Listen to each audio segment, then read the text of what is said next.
Assalamualaikum warahmatullahi wabarakatuh. Alhamdulillah alladzi arsala rasulahu bil huda wa dinil haqq liyudhhirahu 'ala dini kulli wa kafa billahi shahida. Asyhadu an la ilaha illallah wa asyhadu anna Muhammadan abduhu wa rasuluh.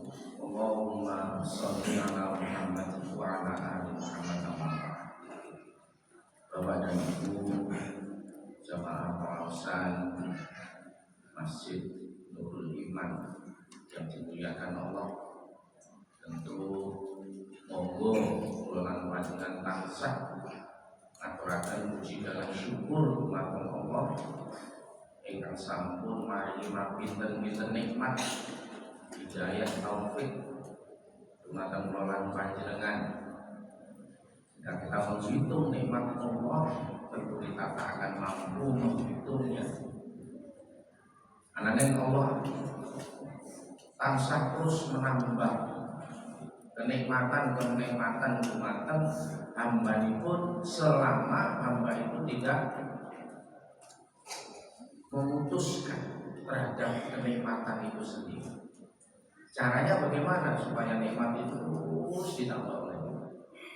Caranya adalah dengan bersyukur. Makanya surat Ibrahim itu mari kita renungkan terus, ya. La in syakartum la azidannakum. Jadi Allah akan terus menambah kenikmatan kepada kita semua dengan catatan kita ini mau mensyukuri atas nikmat-nikmat yang telah Allah berikan kepada kita. Namun nikmat itu pun juga akan jadi lepas ketika manusia tidak mau mensyukurinya.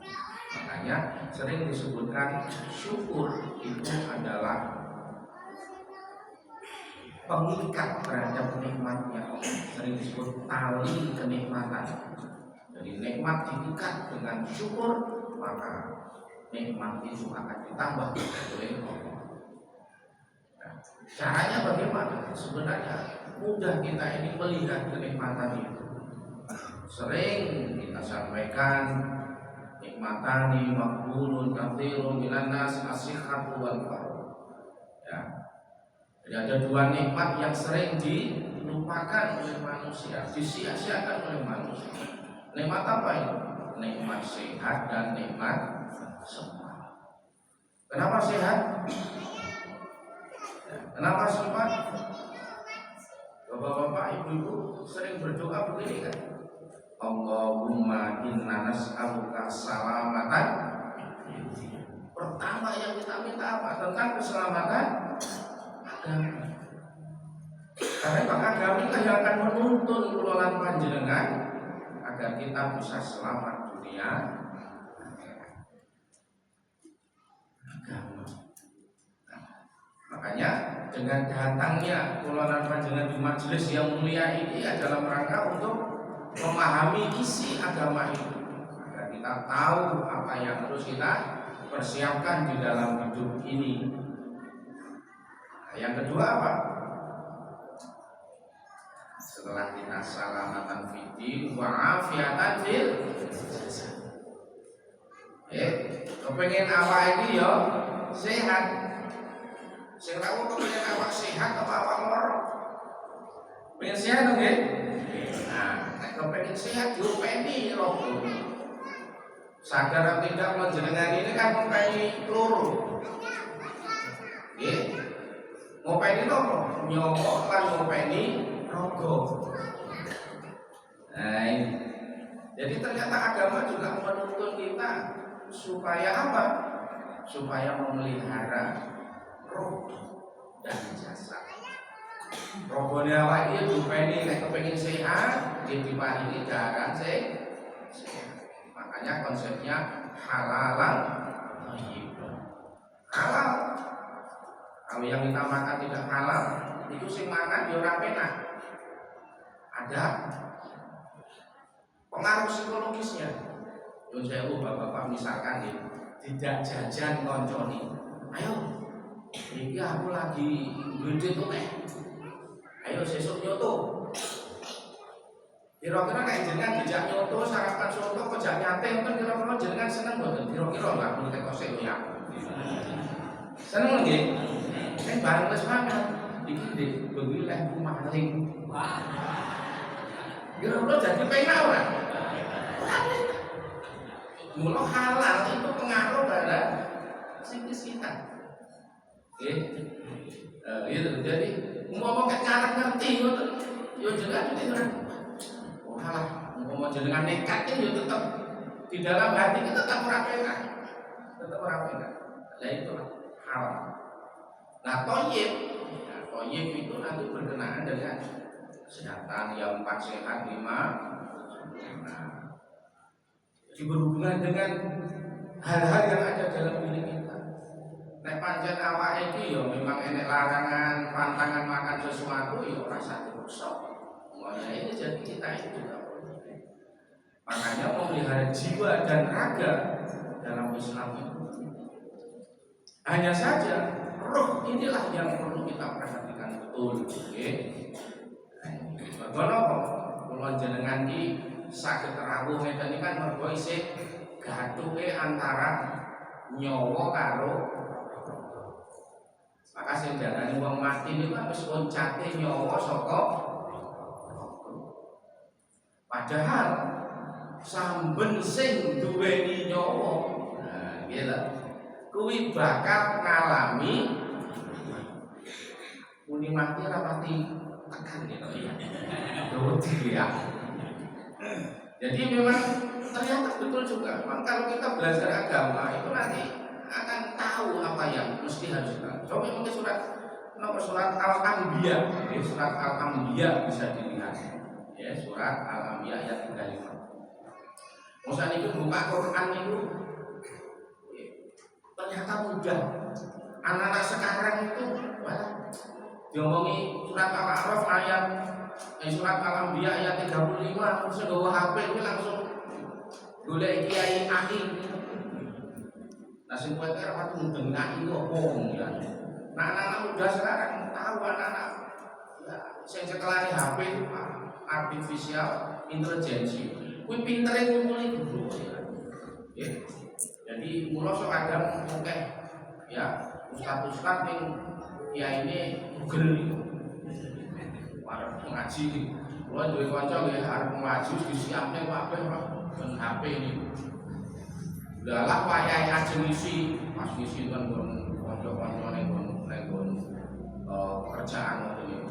Dalah HP niku pas kudu jeblok. Teles. Akhirnya kasih dong isi pengajian. Mergo napa? Dan juru HP mau. Jadi utake ning HP. Nah ini jadi itu terjadi oleh sebab itu monggo. Makanya dalam surat Al-Anbiya ayat 35 ini ada perlindungan kula. Kullu nafsin dha'iqatul saben-saben sing bernyawa berjiwa dikatakan tiap-tiap yang berjiwa akan merasakan mati. Sing lawuh iki duwe nyawa kabeh. Kagungan. Nah kira-kira berarti sampean bakal mati apa ora? Nah ini. Jadi ngelingi pun awake dhewe, ngelingi awake. Berarti nek enek wong Jawa ngomong ngeten iki. Yen wani urip ya kudu wani. Nggih napa nggih. Sebetulnya kok kalimatnya sederhana iki lho bener. Yen kowe wani urip ya kudu wani mati. Hanya saja kapan kematian itu kita tidak tahu. Makanya kullu nafsin dha'iqatul maut, setiap yang berjiwa akan merasakan mati. Maka sering saya sampaikan, dan sebelumnya saya juga terima kasih pada jemaah yang sudah mendoakan anak saya. Itu kemarin saya bilang lagi ya, beberapa kali saya mencoba ngaji tentang kematian, rahasia kematian, tapi ternyata Allah juga menguji kepada kami, dan ternyata anak saya yang kedua, anak saya yang kedua baru umur 25 tahun, ternyata sudah dipanggil oleh Allah Subhanahu wa Ta'ala. Maka betul, rahasia kematian adalah satu, tidak ada orang yang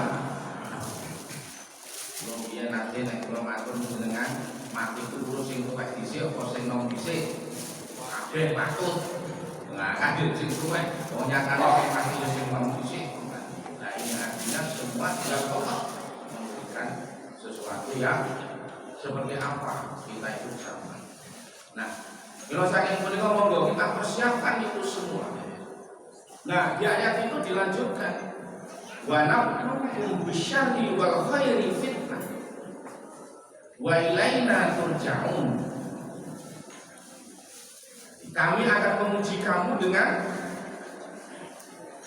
kesenangan maupun kesusahan, kadang-kadang keburukan atau kebaikan sebagai cobaan. Dan hanya kepada kamilah kamu dikembalikan.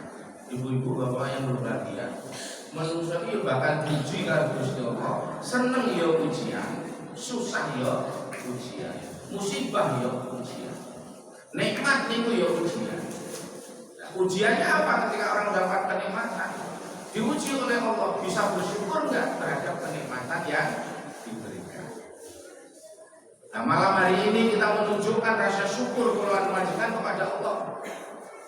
Diberi nikmat sehat, diberi nikmat kesempatan hingga malam hari ini masih diberi kesempatan oleh Allah untuk melakukan aktivitas kehidupan termasuk di dalam beribadah.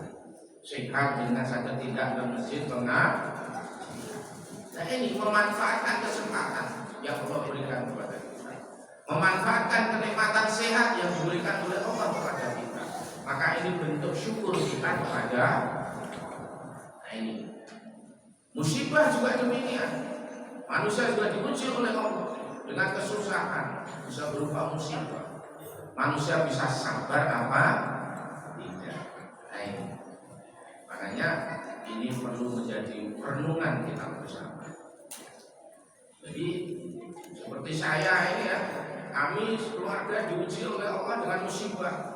Diambil duluan anak saya. Allah akan bertanya. Ternyata di dalam hadis itu juga ada yang berkaitan dengan ketika seseorang anaknya dipanggil duluan oleh Allah. Dalam sebuah riwayat itu, dalam pengertiannya begini, Allah bertanya kepada malaikat, apa betul engkau mencabut nyawa anaknya si fulan? Betul ya Allah. Kemudian berikutnya Allah juga tanya lagi pada malaikat, berarti apakah engkau betul mengambil buah hati anaknya si fulan? Betul ya Allah. Kemudian malaikat ditanya lagi, kemudian apa yang dilakukan ketika buah hati itu diambil, kau cabut? Jawabannya apa? Ketika dia mengatakan inna lillahi wa inna ilaihi rajiun. Kalau dia mengatakan inna lillahi wa inna ilaihi rajiun, ketika buah hatinya dipanggil oleh Allah, maka Allah perintahkan kepada malaikat, bangunkan rumah di surga, namanya Baitul Hamdi. Dan ini memang dulu ada peristiwa di zaman Rasulullah. Ada sahabat yang ketika anaknya dipanggil oleh Allah, maka ketika dia mengatakan inna lillahi wa inna ilaihi rajiun, artinya dia ikhlas sadar bahwa itu kepunyaan Allah akan kembali kepada Allah. Maka di situ Allah menghikau, hai malaikat, bangunkan rumah di surga, beri nama, namanya Baitul Hamdi, rumah pujian. Kenapa ada urusan ini Bapak dan Ibu? Ternyata kalau mungkin Bapak dan Ibu pernah merasakan, Jebule ditinggal anak, kalau ditinggal orang tua itu bingung. Ya, ditinggal anak dengan ditinggal orang tua itu ternyata perasaannya berbeda. Ya, begitu luar. Kenapa makanya ada konsep birrul walidain itu. Anak-anak disuruh birrul walidain supaya berbakti kepada orang tua. Karena memang apa yang dirasakan orang tua terhadap anak terhadap orang tua itu bisa. Jadi perasaan orang tua terhadap anak, kemudian anak terhadap orang tua itu memang ternyata bisa. Karena apa? Nek wong tua iki mulai lahir cengeng nganti tekan perkembangan wong tua kan ikuti. Sehingga cintanya itu luar biasa. Tapi nek anak-anak macam itu kan ngerti wis gede. Jadi apa yang dilakukan oleh orang tua itu kan begitu.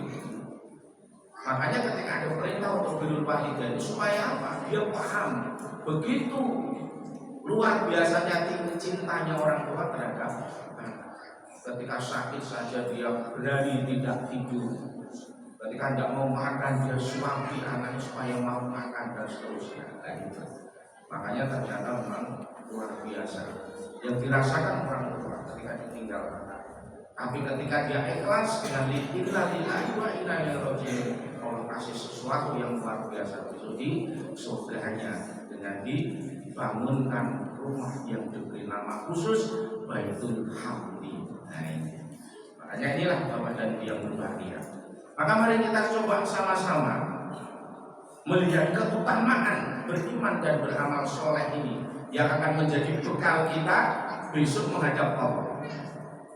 Karena kita sadar bahwa di dunia ini hanya persoalan waktu saja untuk kembali menuju keabadian. Ya, ini hanya persoalan waktu. Bahkan dikatakan dalam surat Al-A'la, wal akhiratu khairu wa abqa. Akhirat itu lebih baik dan kekal. Dan manusia mulai disadarkan apa bekal menuju keabadian tadi, menuju kekekalan besok di akhirat. Maka salah satu modal yang harus kita persiapkan adalah beriman dan beramal soleh. Bila Bapak Ibu, kalau kita beribadah, tahu fadilahnya, tahu keutamaannya, itu insya Allah akan membuat motivasi tersendiri. Maka dalam dikatakan bahwasanya dengan mengetahuinya keutamaan di dalam kita beramal, beribadah akan melahirkan dorongan untuk berbuat, kerinduan untuk mengamalkan sesuatu yang diperintahkan oleh Allah. Karena kita tahu fadilah-fadilahnya, kebaikan-kebaikan. Mungkin bapak-bapak sing rawuh ten mriki atau ibu-ibu pernah mboten jenengan ngalami malas beribadah? Pernah. Terus jenengan pernah nggak sampai tidak beribadah? Nah ini buatan sama lain buatan apa? Ini pelajaran di awalnya dulu. Siji pernah nggak kita malas beribadah kemudian malas dan tidak mau beribadah? Misalnya malas sholat, sakit, pegang sholat. Terus sekarang jangan kembali ke jalan yang benar. Kembali jalan benar. Terus saya belum sholat, belum poso, belum ngamal dan sebagainya. Kemudian tak banding nih. Ketika jenengan riyen ora gelem ibadah, ora gelem ngamal, ora gelem apa, terus saiki gelem. Kira-kira enek perbedaan mboten di dalam perilaku kehidupan. Kulo niku nate ngaji di napa di kan ulang ngaji nggih kanca-kanca sopir. Kanca-kanca sopir. Jenengan besok nek sopir iki kadang-kadang nek dalan menika nek apa-apa kan sok gampang misuh. Saling kontrol musuh, titik-titik musuh. Akhirnya apa? Hidupnya di jalan kan terus. Dia cerita setelah dia belajar agama dengan baik, kemudian dia ngamalkan agama dengan baik. Di saat dia bepergian waktunya sholat, yang mestinya dia bisa sholat kemudian sholat, kemudian kewajiban-kewajiban terhadap Allah dijalankan. Ternyata dia bercerita, ternyata setelah dia ngamalkan agama dengan baik, beribadah dengan baik, di jalan dia ternyata lebih tenang daripada saat dulu waktu dia belum beribadah. Berarti beribadah itu mampu memberi konsumsi apa Bapak tadi? Konsumsi rohani. bisa memberi konsumsi rohani. Makanya dalam hal ini di dalam surat Al-Isra ayat 9 sampai 10 Allah menunjuk, inna hadzal qur'ana yahdi lillati hiya aqwam. Sesungguhnya Al-Qur'an ini memberi petunjuk kepada jalan yang lebih lurus. Jadi kita ini beragama, belajar Al-Qur'an itu sebenarnya belajar tentang petunjuk yang telah diberikan oleh Allah agar hidup kita ini lurus. Lurus maksudnya apa? Lurus mengikuti fitrah, ya, fitrah ketahuan kita, sehingga kita akan ditunjukkan oleh Allah mana yang benar, mana yang salah. Ditunjukkan oleh Allah yang benar kelihatan benar, yang salah juga kelihatan salah, sehingga akan membuat hati ini menjadi tenang, menjadi bahagia. Nah, makanya sakit dengan harus sakit, Pak. Ketika panjenengan sampun nindakaken dawuhipun Allah, setelah kita mengerjakan apa yang menjadi perintah-perintah Allah, maka apa yang kita rasakan setelah kita melakukan itu? Jenengan setelah sholat itu kemudian apa yang dirasakan? Di saat malam hari kita bisa bangun untuk mendekatkan diri takarrub kepada Allah. Di saat manusia tidur nyenyak dengan bisa bangun berkomunikasi dengan Allah. Di pagi harinya kira-kira apa yang kita rasakan? Nah ini ternyata memang betul ini. Quran ini memberikan petunjuk kepada manusia, bukan mengajak kesesatan. Maka dengan kita punya petunjuk Allah, maka kita akan dijauhkan dari kesesatan dunia, akan ditunjukkan kepada jalan yang lurus. Wa yubasyirul mu'minina alladzina ya'maluna sholihati anna lahum ajran kabira. Jadi kita memberikan petunjuk yang lurus, yang lebih lurus, dan memberi kabar gembira. Jadi Quran juga memberi kabar gembira kepada orang yang selalu taat tadi, orang yang beriman, yang beramal soleh. Apa yang diberikan kabar kepada mereka dari Allah Subhanahu Wa Taala, yaitu terhadap orang yang beriman dan beramal soleh, bahwa mereka akan mendapatkan pahala yang besar. Karena modal kita nanti untuk menjadi orang beruntung apa tidak itu kan sejauh mana kumpulan pahala kita. Karena yang dibutuhkan Allah nanti kan hasil dari amal-amal kebaikan kita, ibadah kita itu yang dalam bentuk itu. Nah Allah dawuh sedekah itu kan fisik dari sedekah panjenengan. Misalkan ada makanan, minuman dan seterusnya itu kan bukan Allah yang butuh, tapi itu semua diberikan kepada manusia juga yang akan merasakan kebahagiaan secara lahir dengan adanya sedekah juga manusia. Tapi yang dibawa nanti ketika menghadap Allah itu ya pahalanya ini. Pahalanya ini. Karena kita memberi kebaikan kepada orang, maka Allah akan membalas kebaikan pula yang berupa apa? Pahala. Dan inilah nanti yang akan kita kumpulkan terus menerus sehingga menjadi modal kita menghadap Allah Subhanahu wa Ta'ala. Maka dikatakan ini annalahum ajrun kabir, maka Allah akan memberi pahala besar. Nah, maka dari itu kita perlu podo-podo oleh nindane sak bisa-bisa kula lan panjenengan yo ngerti pahala yang paling besar gimana wong podo-podo nglakoni. Contoh begini. Jenengan salat zuhur 4 rakaat. Mungkin waktunya juga hampir sama. Seperti tadi salat maghrib sama. Salat isya nanti sama. Tapi ketika dilaksanakan dengan cara berjamaah di masjid, ternyata mendapatkan pahala lebih banyak. Nah inilah mestinya Allah memberi keberkahan dalam amal-amal yang bisa mendatangkan pahala banyak. Ini mestinya harus kita ambil kan? Kita mendatangi pengajian seperti ini, ternyata apa? Diberi jalan kemudahan menuju surga. Maka karena ini merupakan sesuatu janji yang telah diberikan Allah kepada kita, kita ambil. Supaya apa? Kita punya tujuan yang sama, agar mendapat keberuntungan besok di akhirat, masuk dalam surganya. Ketika diberi rambu-rambu tentang kebaikan, rambu-rambu yang bisa membuat kita lebih mudah ke sana, kenapa tidak kita ambil? Nah, ini. Sama kita punya kewajiban menjalankan sholat maghrib, tapi ketika kita sholat maghrib sendirian di rumah, cuma mendapatkan satu pahala. Tapi ketika kita bisa pergi ke masjid, sholat berjamaah, diberi lipat dari itu 27 kali lipat. Kenapa tidak kita ambil? Umpami ya, sekarang kita buat logika sederhana. Di dunia ini, ketika kita ini berjualan, kira-kira jenengan kepingin pahalanya banyak itu, kepingin berapa keberuntungan yang banyak apa keberuntungan yang kecil? Mesti kita mengambil yang banyak. Nah, kita berjalan dengan Allah juga demikian. Kan kita ini sebenarnya kan juga berdagang dengan Allah. Ya ayyuhalladzina amanu hal adullukum ala tijarah. Orang yang beriman, maukah aku tunjukkan tijarah, dagangan. Dagangan yang bisa menyelamatkan kamu dari api neraka. Nah, ini ditawarkan oleh Allah, dagangan ini ada pengajian, kamu mau gak ini? Saya kasih pahala banyak. Ini ada sholat maghrib berjamaah, mau gak kamu? Saya kasih ini keuntungan yang banyak. Ini ada sholat berjamaah di masjid, mau gak kamu? Saya kasih keberuntungan yang banyak. Masjid dibangun semegah ini, di situ memberi peluang orang untuk membeli dagangannya Allah. Dengan apa?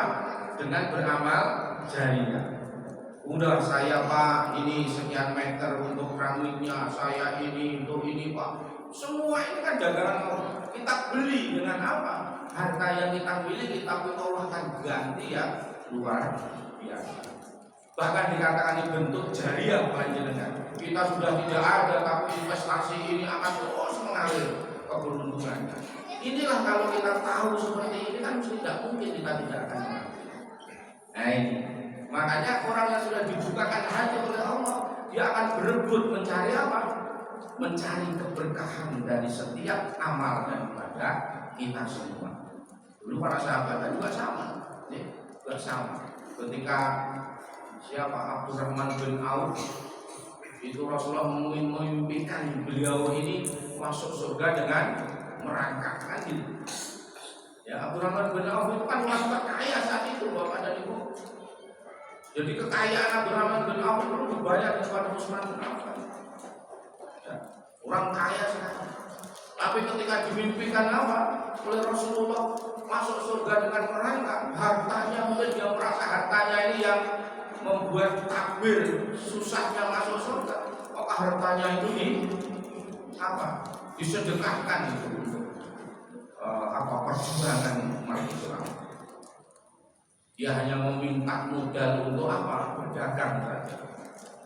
Tapi ya karena Allah memang istiqomah, cara bahasane wong kepengin miskin yang Gusti Allah memang belum menghendaki adalah orang miskin. Ya, ketika saat itu membayangkan, ketika saat itu terjadi apa? Paceklik. Paceklik itu gejor pagebluk nih, nopo nih. Jadi petani-petani kurma saat itu kan mengalami apa? Tidak panen karena busuk Bapak dan Ibu. Ini cara mriki petani-petani padi itu padha ora panen mergo gabuk nopo dipanen perang. Nah, mereka itu apa? Petani kurmanya itu pada nggak panen karena busuk. Kata Abdurrahman bin Auf tidak tega melihat petani-petani sampai tidak panen kan gitu. Akhirnya apa? Bapak dan Ibu, kurma-kurma yang busuk dari petani itu tadi dibelinya dengan harga kurma yang tidak busuk. Bayangkan. Jadi barang gosok menurut pengertian umum itu seorang kandung, tapi Abdurrahman dibeli supaya petani itu tidak rugi. Tapi petani saya ini kan kadang-kadang beli pupuk kan ngerosok. Baik, tapi mudah-mudahan sekarang tidak. Nah ini, tapi apa yang terjadi Bapak dan Ibu? Nek dasari wong iki ora dikersaki larang. Setelah kurma-kurma busuk dibelinya semua Bapak dan Ibu. Ternyata ada sebuah negeri kena apa? Kena penyakit. Ya, rakyatnya kena penyakit. Tapi tidak bisa sembuh kalau tidak dikasih kurma busuk. Berapapun harganya dibeli. Piye to? Orang miskin malah ora sido miskin. Akhirnya ya kaya. Wong tadi tukune wis ora tidak mencekik petani tapi dibeli seperti kurma baik, tapi dilalah enek negara sing butuh kurma busuk piro regane dituku. Wah inilah luar biasa. Maka inilah ketika orang mempunyai keyakinan terhadap apa? isi agama itu, ya keyakinannya itu akan bisa dibuktikan dan Allah pun tidak akan mengingkari janji. Wa annal ladzina la yu'minuna bil akhirati a'tadna lahum 'adzaban alima. Jadi, dan sesungguhnya orang-orang yang tidak beriman kepada kehidupan akhirat, kami sediakan baginya azab yang pedih. Jadi enten Pak wong sing ora percaya besok ning akhirat iki enten. Nek kula yakin sing tahun iki sing duweni iman besok ada kehidupan akhirat setelah di dunia ini. Makanya ada orang yang tidak percaya. Maka dalam surat Al-Baqarah ayat 25 nanti juga dijelaskan, wa basyiril ladzina amanu wa 'amilus sholihati anna lahum jannatin tajri min tahtiha al-anhar. Kalau kabarnya nengake marang sapa wong sing padha iman. Nah, lanjut gelem amal saleh. Apa kabar sing nyenengake niku? Jebule wong-wong sing padha iman tur do gelem amal saleh. Kuwi apa janjinya Allah?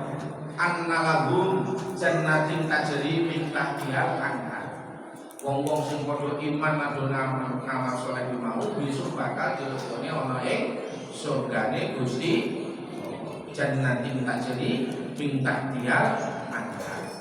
Ya, terus napa enten Pak tiyang sing nanti tidak mau mengikuti itu, tidak mau beribadah dan tidak mau beramal saleh? Ada.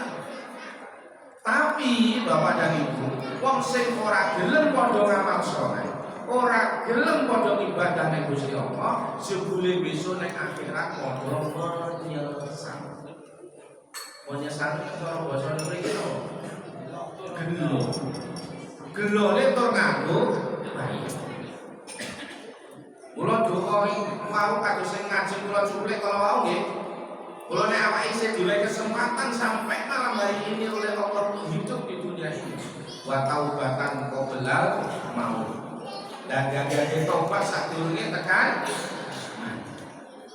Tobat untuk apa? Untuk kembali ke jalan Allah supaya eno besok ning akhirat kowe ora bakal dadi wong sing kegelan. Mergo biyen dielingi kondang bali ning ngersane Gusti Allah untuk beribadah dan beramal saleh tidak mau. Makanya di sini dikatakan bahwasanya ada beberapa penyesalan orang besok di akhirat. Di antaranya orang zalim yang menyesal karena tidak mengikuti Rasul. Orang manut karo Rasulullah Muhammad sallallahu alaihi wasallam.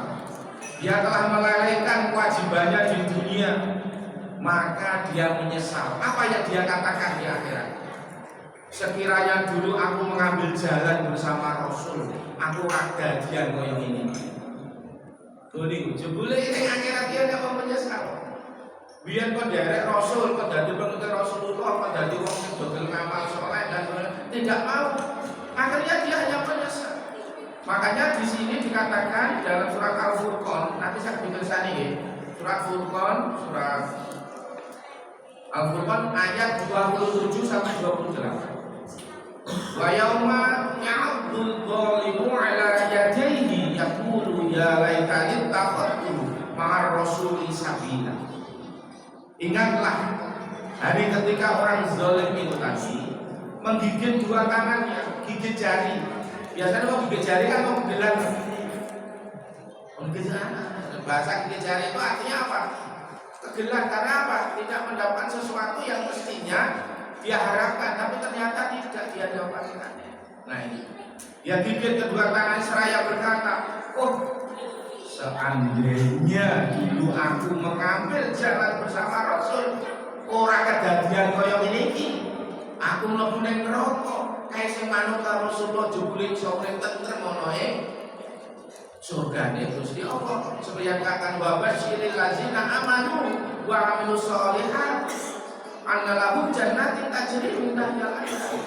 Sing manut karo Rasulullah dadi wong sing padha iman lan beramal saleh jebule itu kaki bermantap hujan urip kepenak ana ing surgane Gusti Allah. Ning mau bareng ning donya biyen kon melu Rasul ora ketem kembali lo dosa karepe dhewe jebule dia menyesal.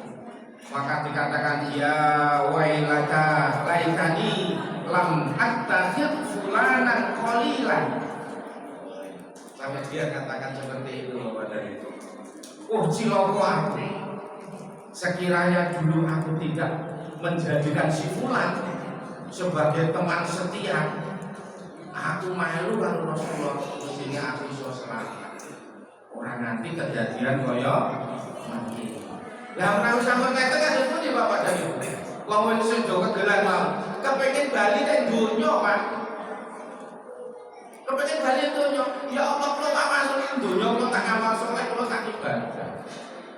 Makanya penyesalan orang-orang zalim yang tidak mau diajak kembali untuk beribadah kepada Allah, beriman dan beramal soleh, dia ingin kembali ke dunia. Ini dijelaskan dalam surat Asy-Syura ayat 44. Nah ini, jadi surat Asy-Syura ayat 44 ini menjelaskan wa may yudlilillahu fama lahu min waliyyin min ba'di wa taral zalimina lamma ra'ul 'adzaba yaquluna hal ila maraddin min sabil. Siapa yang dibiarkan sesat di jalan Allah, nah tadi karena kecenderungan dan pilihannya sendiri. Jadi tiang itu Bapak dan Ibu, kowe kepengin nang surga apa ning neraka itu pilihannya apa dhewe, Pak. Mula sing dalu menika jenengan memang sudah menetapkan saya kepengin surga, maka ya mari kita ikuti jalan ke surga. Ikuti Rasulullah. Jangan mengikuti yang lain yang tidak akan membawa keselamatan. Maka setelah itu apa? Tidak ada bagi yang pelindung setelah itu. Kamu akan melihat orang-orang zalim ketika mereka melihat azab Allah yang nampak di depan matanya, dia mengatakan, adakah kiranya jalan untuk kembali ke dunia? Nah kan gitu.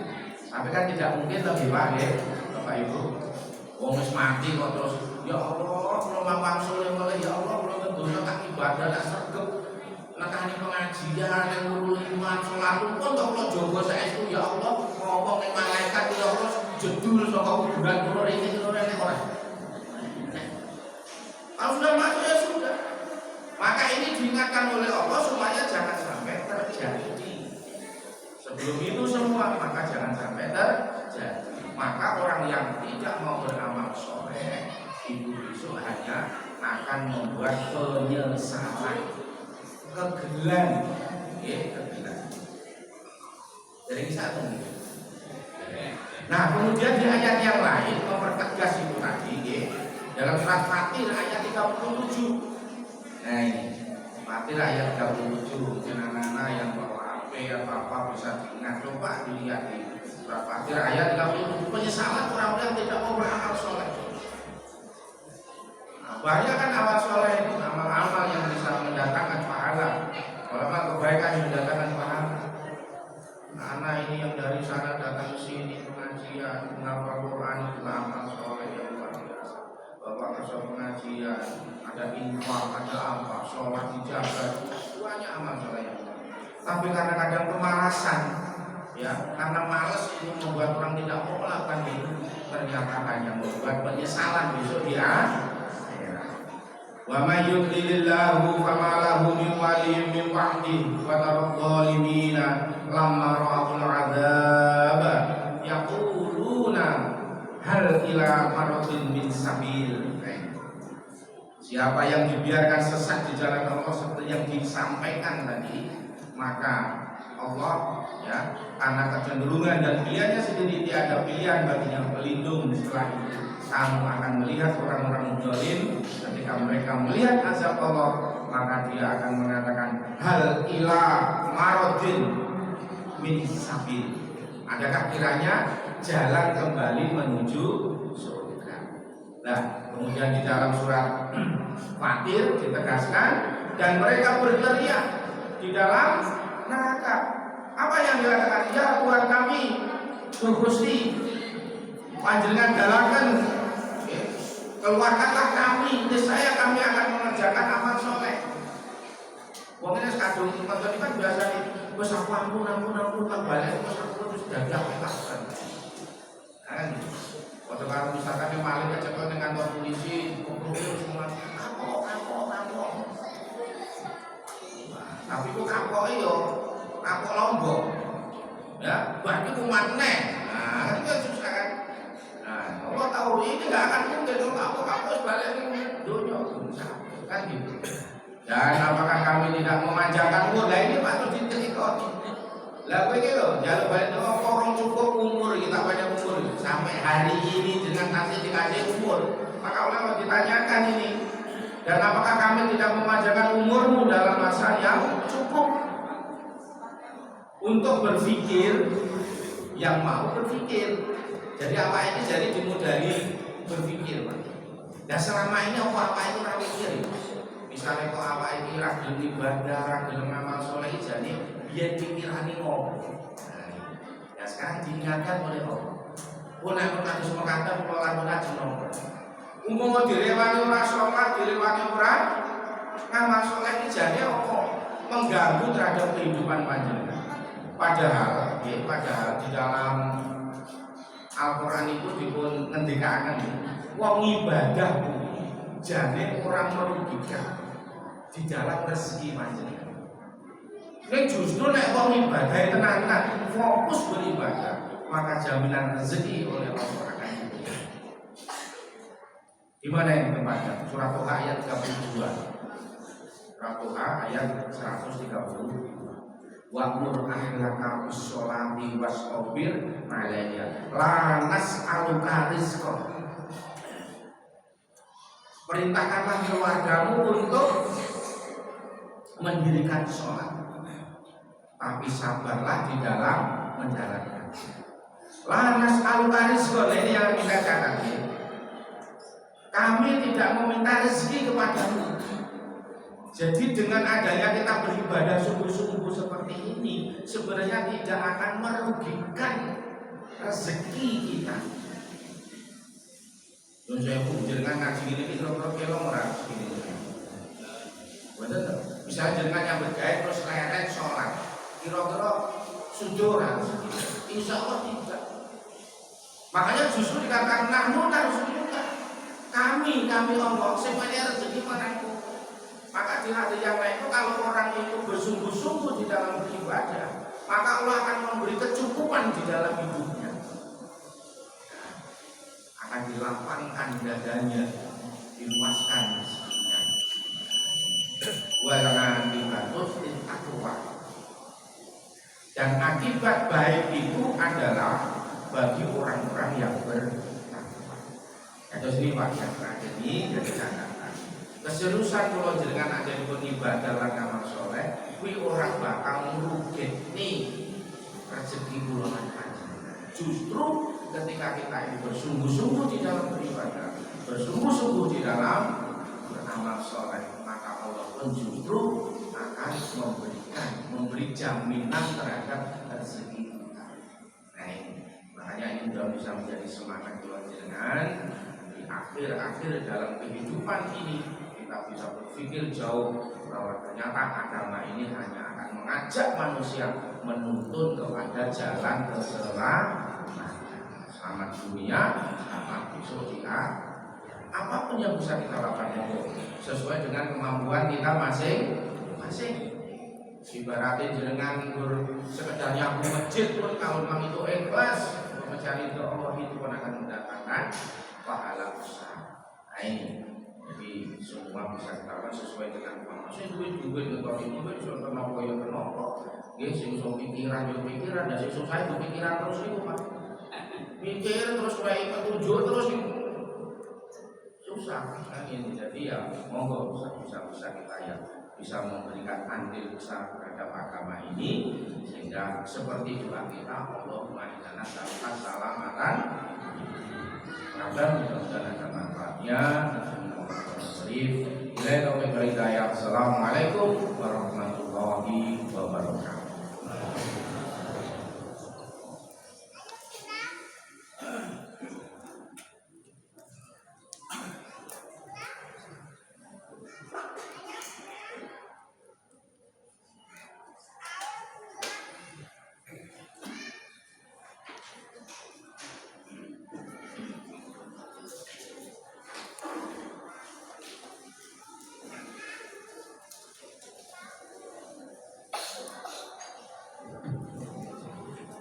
Allah